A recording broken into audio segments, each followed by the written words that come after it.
জামাইকে ইমপ্রেস করার জন্য কত কি না করলাম, আবার নতুন জামাইয়ের মতো ডালা সাজিয়ে খাবার দিলাম। আসলে ডালা সাজানোর কোনো প্ল্যান ছিল না, হুট করে প্ল্যানটা মাথায় আসে। সেজন্য খাবারের আইটেমে বেশি কিছু ছিল না, যা যা ছিল প্রথমেই ছিল পোলাও, দেন চিকেন রোস্ট, তারপরে ছিল তেলাপিয়া মাছ, ডিম, দেন ছিল চিংড়ি মাছ, বেগুন ভাজি, পটল ভাজি, খাসির মাংস, গরুর মাংস, দধি, শাক, ডাল। আসলে বাসায় যা যা ছিল তা দিয়ে ডালাটা সাজানো হয়েছে, হুট করে প্ল্যান করা, এজন্য বাড়তি কিছু করা হয় নাই। আসলে এত কম আয়োজনে আমার হাজবেন্ড এত বেশি খুশি হবে আমি ভাবতেও পারি নাই। সবসময় সে আমাকে খুশি করার জন্য কতই না কি করে, আর আমার এই ছোট্ট আয়োজনে সে যে এত খুশি আছে এতেই আমার কাছে অনেক বেশি। আসলে ভালো মানুষকে খুশি করার জন্য বেশি কিছু করা লাগে না, অল্প জিনিসই তারা অনেক খুশি হয়ে যায়। আল্লাহর কাছে হাজারো গুণ শুকরিয়া যে আল্লাহ আমার জীবনে এমন একটা মানুষ দিছে। তো ওর সাইডে বসে বসে আমিও খাচ্ছিলাম আর ভিডিও করছিলাম। আসলে ও ভিডিও করা একদমই পছন্দ করে না, তো আমি ফাঁকে ফাঁকে ভিডিও করে নিচ্ছিলাম আর ওর সাথে কথা বলছিলাম যাতে ও না বুঝতে পারে। এখানে খাচ্ছিল আর আমার রান্নার প্রশংসা করছিল। আসলে আমার রান্না যতই খারাপ হোক না কেন ওর প্রশংসা থাকবেই সবকিছু, শুধু রান্নার বিষয় না, আরো যাবতীয় যত ধরনের কাজ আছে ওর সবকিছুতেই আমার প্রশংসা থাকবে। যা আসলে এমন মানুষের কোনো তুলনাই হয় না, তার তুলনা তিনি নিজেই। তো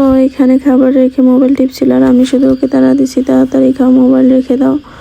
তো খাবারের ফাঁকে ফাঁকে মোবাইল টিপছে আর খাবার খাচ্ছে। আসলে খাবারটাও আমি খাই। আমি এখানে ওর সাথে একটু একটু রাগ করতেছিলাম যে খাবারের মাঝখানে মোবাইল কেন টিপা। আসলে ও উল্টো আমাকে বলে আমি ভিডিও করি, এই জন্য ও খেতে পারে না। আসলে ও একদম হুট করে আমার বাবার বাসায় চলে এসেছে, এই জন্য ওর জন্য বাড়তি কিছু করতে পারি নাই। সেজন্য আমি ওকে কথা শোনাচ্ছিলাম আর ও চুপচাপ কথাগুলো শুনছে, কিছু রিয়াক্ট করে না।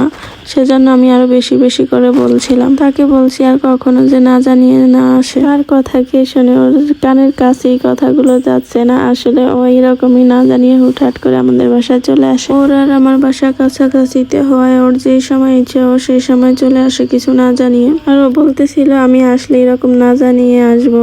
দেন আমি ওর সাথে কথাবার্তা বন্ধ করে দিয়ে আমি নিজের মতো নিজে খাচ্ছিলাম আর ওর যা ইচ্ছা ও তাই করুক, আমার কোনো সে নাই। তো এইখানে আমিও বুঝে নিয়েছিলাম যে রিলেশন করে বিয়ে করলে যা হয় আর কি, পারিবারিক ভাবে বিয়ে করলে হয়তো এরকম করে হুটহাট করে চলে আসতে পারতো, না জানিয়ে আসা লাগতো। অনেক আপুর হাজবেন্ডই আছে এরকম না জানিয়ে চলে আসে যখন ইচ্ছা তখন। এই বিষয় নিয়ে পেরা নিয়ে কোনো লাভ নাই, এরকমই হবে।